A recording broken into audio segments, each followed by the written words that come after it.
Welcome back to another episode of the Where It's On podcast, hosted by me, Chandler Denzel. You can listen on Spotify, Apple Podcasts, and watch on YouTube. Today we have sports anchor and sports reporter for the Action News Jax and 1010XL host Dan Hicken. We're pumped to have you on the show. How are you doing today? Yeah, pumped to be on your podcast, Chandler. Congratulations on all the success and congratulations on your playing career. And man, you're doing some good things over there on the West Side. So good to be with you, my man. Appreciate it. Kind of before we start digging a little bit about your career, talking about a little bit about sports, I like to ask this question here first. Who is Dan Hicken and how would you introduce yourself? Oh, I appreciate that.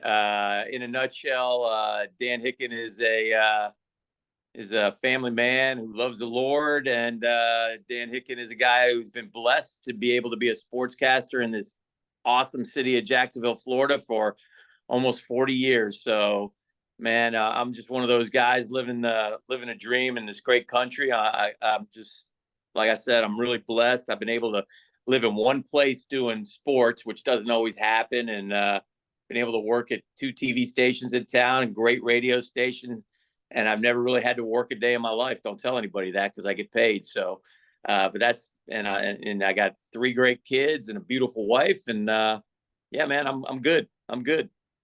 All right, let's talk a little about you. You were born there in New York, and you grew up there in Miami, Florida, and graduated from the University of Florida. When you were at Florida, did you always want to become a sports anchor or sports reporter? Chandler, I was like most kids when I was a kid. I wanted to be the first baseman for the Mets or quarterback for the Dolphins, and I kind of learned I kind of learned earlier than a lot of you guys that wasn't going to be possible. I wasn't that good. So the next best thing for me was doing something in sports. And I used to watch these guys when I was in Miami. I was like, man, maybe I could do that. I could talk sports. I like to go on, I'd do something like that. So yeah, the answer is yes, I did. I knew that was what I wanted to do. So I went to Florida and jumped right into broadcasting and got my degree in broadcast news, and then didn't have a job, came out of Florida and kind of drove around the state looking for jobs. And somebody in Jacksonville said, you can work here, but we can't pay you. And I didn't really have anything else. So I got with some of my buddies and I was able to live for next to nothing and get some odd jobs and kind of make that work till I finally got a job in television. And the rest, I guess, would be history. Sure, that's awesome. All right, tell us about your sports background. I saw you played water polo there in Miami, Florida. Talk a little about Darn. that part of your life.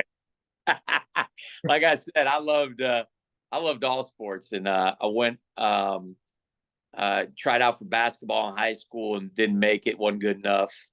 And I was kind of more of a little guy. I was about 140 pounds when I started high school. I was about 50 pounds ago, and so I didn't have a lot of options. But I wanted to play something, so I got into sports. The swimmers aren't great eye-hand coordination, so with a ball in my hand in the water, I could always shoot and score goals and do stuff like that. I wasn't a great swimmer, but I could handle the ball. And so I did that that was fun. And then I got into the whole, I worked for the student newspaper and the yearbook doing sports stuff and kind of got hooked on just always, for whatever reason, loved sports. I don't know why. I can remember reading box scores in the newspaper when I was a little kid and, just a big New York sports fan because I lived up there until we moved to Miami and kind of stayed with that. And that's obviously been a curse with the Mets, Knicks, Rangers, man. But it's all good. It's all good. After college, you kind of mentioned it there a little bit. You got the internship over there at First Coast News, becoming the Mm-hmm. sports producer. You were a sports anchor and then sports director in 1991. Tell us how you Yeah, did that job and how you enjoyed it starting out. that was a wild ride, man. I was like I said, I was working pretty much for nothing, and then I finally got a job making whopping $200 a week. But I felt like I belonged, and so I was over there, which is Channel 12 back then. Now it's First Coast News. Ended up staying there for 28 years. But in the early days, I was Harmon Wages, who played at Florida in the NFL for the Falcons, hired me as a sports producer. So I'd prepare the shows for him. But there were days where sometimes he couldn't come in or whatever. And so I would get to do the sports cast. And so I was doing everything, man. And it was great experience, man. I learned a ton of stuff early on that really helped me. And then they went from being a sports producer, then they put me on the weekends, and that was fun. And then they promoted me in, like you said, 1991, many years ago, to sports director. and I stayed there for a long time. I really enjoyed my time there. It was good place to work for a lot of years. But then CBS and Fox called me, and they were the they were the official station of the Jaguars, so I kind of transferred over to do that, and they just did more sports. So that's what I wanted to do. So I worked over there. I've been working there ever since with Brett Martineau. And then radio came along, but it's like every time I ever thought about leaving, something good would happen. When I was at NBC, we were the station of the Jaguars, and I got to do the play-by-play in the preseason games. Or then when my alma mater got really good when Spurrier came in the '90s, and that was fun covering the Gators and covering the football team and Billy Donovan and what was he was able to do in basketball. And so there's always, and then we got an NFL team, like I said, and there's always something good happening here in Jacksonville, and it's just such a great place to live and a great place to raise kids. So never really had the desire much to leave after the early years, and just have, like I said, been really blessed to be part of this community since 1986, Chandler. 1986, way before you were born, kid. All right. When you started off as a sports producer, what was kind of the most difficult thing for you? Probably there were a lot of challenges. There was kind of learning the ropes, kind of learning, not knowing anybody, and how do we cover, what do we cover, who do we cover, those type of things. And in the mid '80s, there was no Jaguars, so college football was king around here. But we covered a lot of local sports. One of the things that I've learned on local television, and a lot of sportscasters don't do it the right way, but really, when you're in local sports, you should always do local sports. You should never do, national sports unless, it's the Jaguars and they're winning the Super Bowl, which they haven't yet. That's another story. So learning all the coaches and learning who to call, learning the kids and learning the players. And, I covered, like Chipper Jones when he was in high school here at Bowles High School in 1990. He was a big deal here. And then Timmy, when he came through in football, and there's been so many great athletes in this. I mean, again, this playing high school sports, and baseball, which is your forte, it's amazing how good the kids are around these parts. And you were on one of those really good teams that were fun to watch. But it's just mind-boggling to me, having two sons who played high school baseball, watching these guys compete. Man, it's incredible. But it's that part was one of the challenges early on, was learning, and then of course learning how to write for television, which is a little bit different than, like, say, writing an article for, a newspaper or something like that. Mm-hmm. Yeah, have you been to many big events? You've been to the Players, the Daytona 500s, national championships, and of course the Jacksonville Jaguar games. Talk a little bit about that, reporting some of the biggest games on TV. Yeah, it's again, living a dream in a lot of ways, right? Going to the World Series, in the early years when the Braves first got good in the early '90s. Not that I'm a Braves fan by any choice, but one of my favorite Braves player of all time, Chandler, is John Smoltz. You know why? Because there's a bunch of us little local stations up there doing live shots from the South, and John Smoltz would come on and be your guest. He's really that guy, which, obviously he parlayed that into a pretty good broadcasting career of his own, but what a cool dude. I'll tell you, my first live shot that I ever did in television was a noon show, and this athlete was in town, and they said, "Oh, you're going to get him live. Go interview him." And guess who it was? It was Hank Aaron. Oh. So that was like, and I was so nervous, right? I wish I had kept that. I don't have a copy of that anywhere, but it was awesome.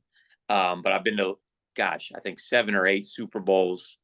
I said the World Series, the Olympics was, I was in the Olympics in Atlanta.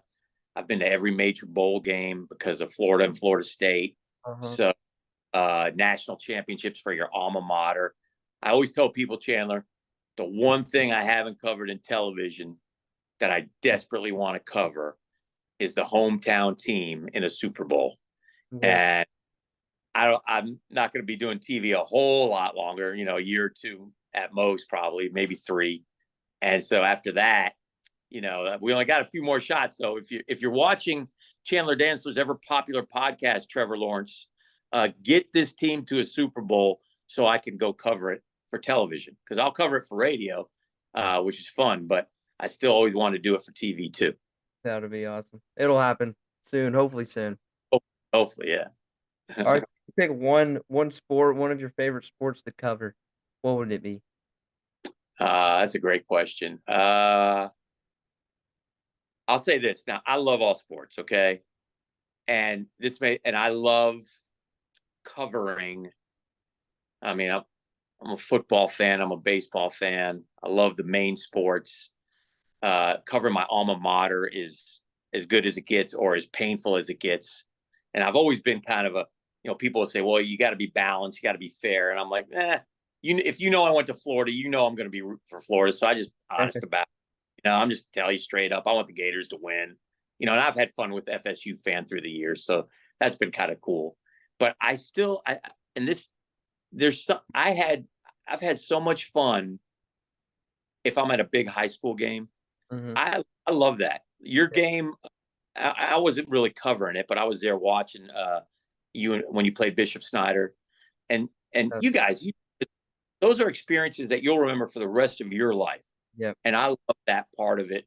I covered Reigns winning a state football championship, and I went down on the sideline and I was screaming with the guys and having fun. So stuff like that, obviously, you can't do at an NFL game or a big college game. So while I always enjoy those, I get just as much of a kick out of going to some high school events too. I really do. All right, you've talked a little about some of your favorite things, but what would say would be your favorite thing about being a sports anchor, being a sports reporter? Not really work. I mean, every day is something different. Yeah. It's there's always different challenges, and there are days where you're like, oh, geez, but I got to be honest with you, man. I look forward to coming into the radio station and talking sports with a guy who's been my friend for a lot of years, even though sometimes it doesn't sound like it on the radio. But I love getting into arguments with him, and and you watch things. Oh, I can't wait to talk about this. I can't wait to talk about that. Yeah. So, that's probably my favorite thing, man. I could not. I'll give you a quick story, Chandler.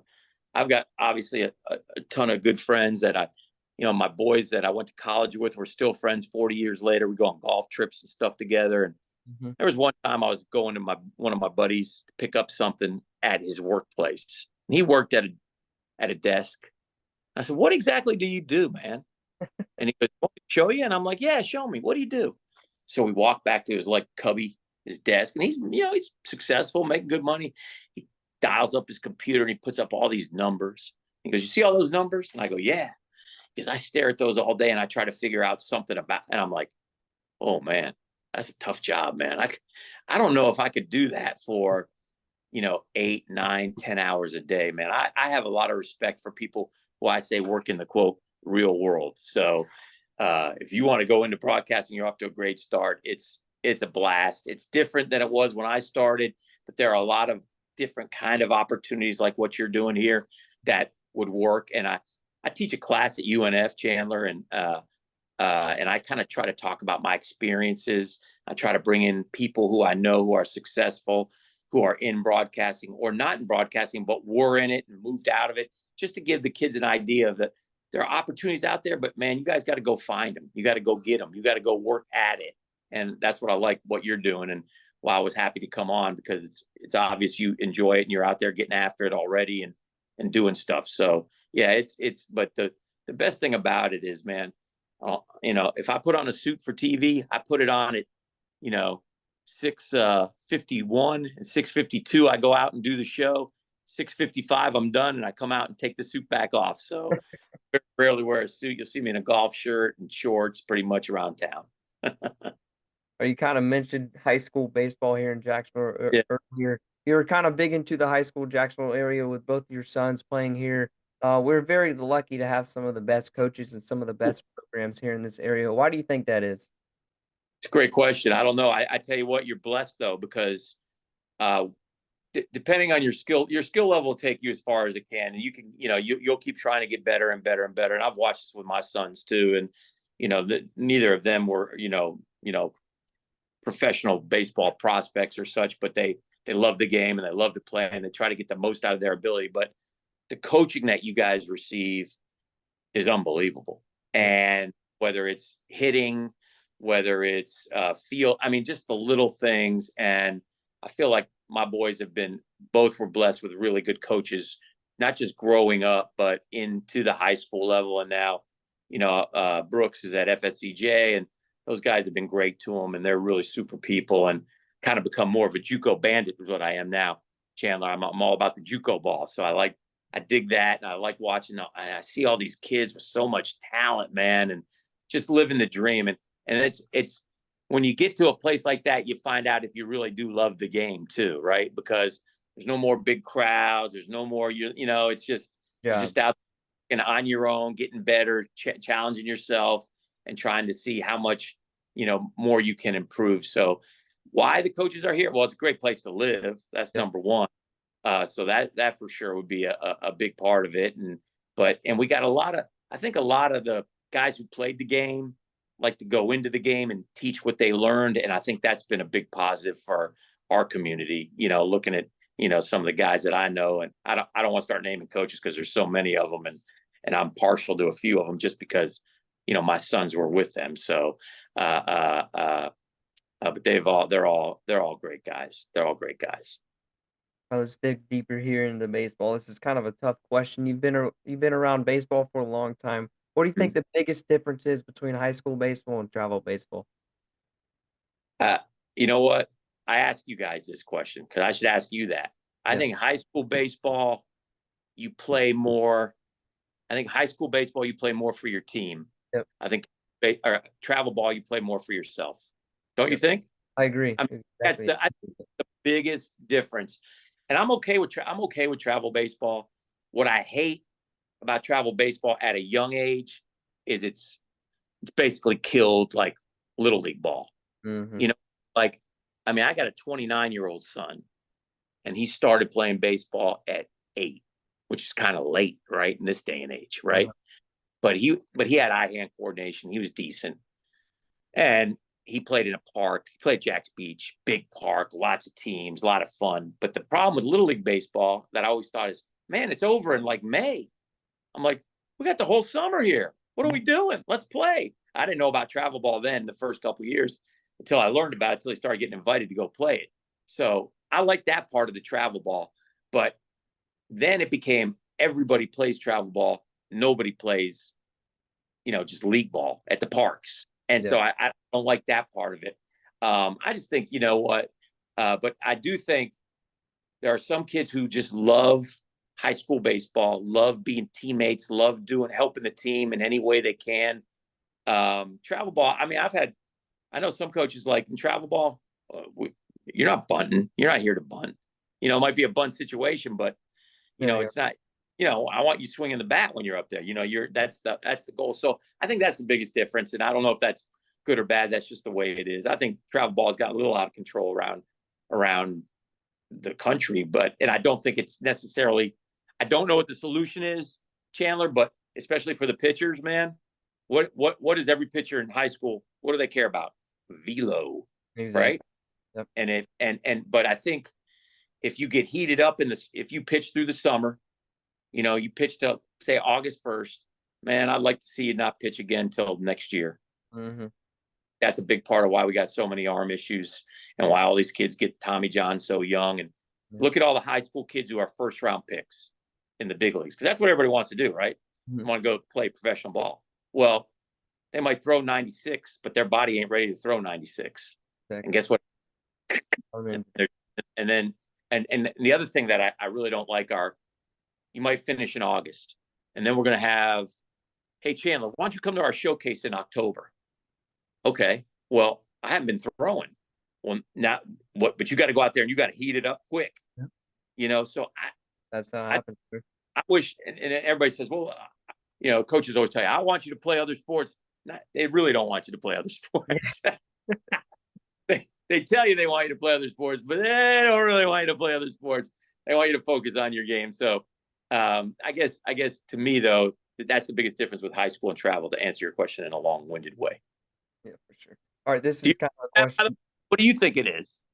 I think high school ball, I like high school ball better. It's just you play as a team. You're with those guys every day from school to practice from 8 a.m. to say 6 p.m. at night. You're with those guys every day. It's just as kind of more of as like a family.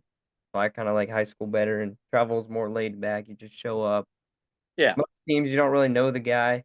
Right. You meet him right before your game, so it's kind of more laid back, and that's Mhm. why I like high school better. Yeah, I agree with you. And I don't think, and you guys don't practice a lot, and travel ball doesn't practice much. You No, just show up for stuff. You got to do that on your own. So, and again, there's a role for it. Don't get me wrong. That's where, listen, you were blessed to play on a team where Kevin O'Sullivan came and watched your game. yeah, That doesn't happen unless you're, you know, you got to be big time prospects. We have a ton of them, and you had a bunch on your team, and Aiden pitching against you guys. So you got Sully at your game, but mostly college coaches go where travel ball. I yeah. remember when my older son was playing. He played one of those travel teams that I think it was like Baez and Lindor and those guys. It was one of those mid Florida teams, Central Florida teams. And Sully shows up, and I'm like, yeah, go look at that left fielder out there in left. And and listen, he gets the creme de la creme. He gets the top of the top. So, but yeah, it was kind of I took a couple pictures of Sully. I said, hey, look who's watching my son play today. Because I got a kick out of that. But yeah, they go and that's where the colleges go now, and almost every sport, but football, by the way, is some sort of travel. I mean, Yep. Same with softball, same with name the sport. I mean, soccer, basketball, it's the AAU stuff. So that's where they find you, I guess. Sure. All right, this is kind of a question for all high school sports here in Florida. What are your thoughts on the FHSAA passing the name, image, and likeness deal? Man, I hate it. I mean, that's ridiculous, dude. Come on. I don't need. Listen, I am. How much do your coaches make? They don't make much money, dude. You're Nope. gonna give some 17-year-old kid, 16-year-old kid, 15-year-old kid. Now, look, I don't think there'll be a lot of them. Mm-hmm. I don't think a lot of them, but and it, I you play sports, Chandler. You don't work sports. You Exactly. play sports. In high school, we play sports. It's fun, and I'm not a listen. In some ways, maybe I'm an old fuddy duddy. So, but and I'm okay with kids getting. Listen. Coaches have ruined college sports because of the greed and the amount of money they make. How many of these coaches, by the way, who coach baseball and football, how many of them turn around and say, I tell you what, like if you're Kirby Smart, saying I'm just picking on him, or Billy Napier, whoever, they're making 7, 8, 9, 10 million, right? How many of them turn around and say, I tell you what, I'm gonna give $1 million back to pay our players? Zero do, right? None of them do. So don't feed me. And when you give these guys that much power, that's why I'm fine with kids getting paid. I'm not fine with an 18-year-old kid getting $5 million. I'm not fine with promises being made by these NILs or these collectives that make promises without going through the university. So I don't, and to take it to high school, man, I have a big problem with it. Again, you play sports in high school, you play. And if you have, and I had some parents tell, because I've spoke about this, they had parents who tell me, well, my son has to work a job and then play sports and then do a lot of homework. And well, good. That's going to make him successful in life if Yep. you work hard. That's what you're supposed to do. So count me out of that in high school. I hate that. I think that's ridiculous. Yep. Was I clear enough on that one or no? Hey, pretty clear. Pretty clear on that. All right, on Mondays to Fridays from 6 a.m. to 10 a.m., you host the show called The Drill on 1010XL. You guys talk sports from high school all the way up to professional, and always talk about the Jaguars. Tell us a little bit more about that show and who's all on air for those 4 hours. Well, I appreciate it. That's me and a guy named Jeff Prosser I've worked with for a lot of years. And we got a great producer named E. We call him E to the T. His name's Emmanuel. Does a super job. But he tore his Achilles, so he's out right now. He tore his Achilles playing pickleball. He's a little soft. But anyway, yeah, we do that. And we have a lot of we have Freddie Taylor on Mondays. We got Chris Doring on during football season. We got a lot of guys. We do a high school report every week. We bring in a couple of you guys from certain teams that are doing well or whoever to talk. A lot of high school football kids in the fall, but we'll also do volleyball players. We do cross country. Christian Miller from Creekside's been on and been a guest. So we try to get the local kids in, and I think it's kind of a neat thing for them to come in and do kind of what you do here, what you're doing here, and just get in front of the microphone and talk. See how you start to feel more comfortable just having discussions and stuff. So it's been a blast. We've been doing it for 20 years, and had a real good time doing it. So it's definitely slanted towards Jags and Gators. We both went to Florida, so FSU fan gets a little ticked, but we cover the North. We cover them too. Let's talk a little bit more about the Jaguars. What are your favorite things to do here? Yeah. What's this upcoming season look like for the Jaguars and Trevor Lawrence? Well, I'm excited about Trev, and people get mad about the contract, but I'm like, look, this is the going rate for a franchise quarterback. And the question you ask yourself is, can we win a Super Bowl with Trevor Lawrence? I think everybody thinks the answer is yes. Yep. Does he have to play better? Sure, he does. Were there mitigating circumstances last year? Yes. There were injuries. The offensive line wasn't great. But if you go watch him play a football game, he'll, 4, 5, 6 times every single game, he'll make a throw that you go, ooh, ooh, yep. That was good. Woo. And that's a blessing to have a guy like that. So we start with him. Have they done enough to improve the roster? I'm not a big believer in that. I don't think they've done enough yet to improve the roster. I know they shored up the offensive line with the center from Buffalo, Mitch Morse. I know they got Eric Armstead on the defensive line. I think those are good. We got to hit on some draft picks, man. We got to hit on some draft picks. We need those guys to be better. Trevor says the best team he's played on, so let's find out. I'm hopeful. I just don't know. We're in a tough conference, bro, right? Oh, yeah. And start rattling off quarterbacks, right? You got Patrick Mahomes. Start there. He's above everybody. Mm-hmm. You got 2-time MVP in Lamar Jackson, right? I mean, you got Joe Burrow. You got Justin Herbert. You can go down the line, man. There's CJ Stroud. Everybody's big on him. Hopefully he comes back to earth a little bit this year. But so it's AFC is a battle royale. But we got a coach who's won a Super Bowl and a quarterback who's won at every level. So I think that's 2 of the biggest things. I'm excited that we're going to be the Jacksonville Jaguars going forward forever. The city did a great job with Shad Khan. We got a stadium coming. So for your generation, I hope you grew up a Jag fan. If not, you're privileged to have your hometown have an NFL team. Don't ever take that for granted. Especially as sports fans, it's a great thing. So I'm cautiously optimistic. How about that about the season? Mm-hmm. Yeah, with the new stadium deal passing, where do you want to see the Jaguars play here in 2027? I'm kind of open to it. I think for fans, Gainesville's the closest, so I'd say Gainesville. I suspect they'll play a few in London that year. I do believe that. Maybe I know they'll do 2. I would be shocked if they spent a month over there and did a couple extras, try to make back. I mean, they're only going to have 40,000 and 26 at the stadium, so I wouldn't be surprised. But I would hope. I would lean towards Gainesville, but if it's Orlando, so be it. Look, it's inconvenient for the fans, but the payoff is huge in 2028, right? So you're gonna have the next 30 years of going to games and then sitting in that beautiful stadium, and it's gonna be a great thing for sure. Oh, we got a couple questions left here. Where can we find Dan Hicken in his free time? Well, let's see. I'm in the spring. I'm watching FSCJ baseball. Shout out to the Manta Rays now, right? I think they're no longer the Blue Wave. Yeah. The Manta Rays. Shout out to FSCJ baseball. I love that. I love to golf, but I'm no good at it, so that's fun. Yeah. I like to do that. Spend time with my wife. We like to eat out a lot. We'll go out. Like to travel when we can. So I actually like to read books. Be honest with you. So a big John Grisham fan. Read all his stuff. Awesome author. So following the Mets. Come over to the house, watch me watch the Mets, watch me get angry, watch me get mad. But that's kind of what I am. Just kind of a regular dude. Just like to do stuff like that. Yep. All right. What advice would you give anyone trying to be a sports anchor or be around sports one day? I like what you're doing as such a young guy. Congratulations. You should be proud of what you're doing, man. That's awesome. Just there's a lot of avenues, but work at getting better at what you do.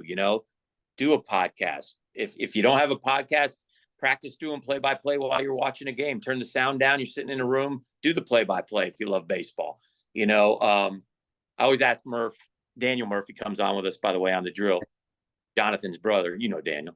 Yeah. and great dude. And I say to him, I say, hey man, because he played for the Mets obviously, and I know the Mets announcers, and I go, man, when the guy like me who didn't play, sits there and goes, he threw that, he throws the splitter there. I go, how many times they get that right? He goes, about half the time.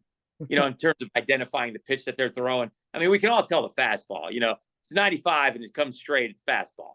But the other stuff, is it a sweeper? Now they call it a sweeper. Is it a splitter? Is it a slider? A curve? What are they, a change up? How many times do they get that wrong? So I get a kick out of that. But work at it, man. Work at it. And then take advantage of opportunities, man. There are a lot, it's a competitive field. But when I first started out, I sent my tape to a couple guys who I didn't know. And I got great advice from one guy who said, look, if it's in you, if there's a burning desire in there to you want to do this, just keep working. You'll get that opportunity. Just be ready when that opportunity comes. So that's what I would say. Just keep working at it, man, and enjoy it. It's fun. It's great. It's a great industry. All right, thank you, Dan, for coming on the podcast, and good luck with the rest of your career. Was I the best guest you've had so far? You're up there. You're up there. Up there. Yeah. All right. I'm Mount Rushmore of the Chandler Dantzler podcast guests. Yeah, I think you're on there. Yeah, that's all. Hey, God bless you. Keep working at it, man, and I'll talk to you soon. Thanks, buddy. Yes, appreciate it. All right.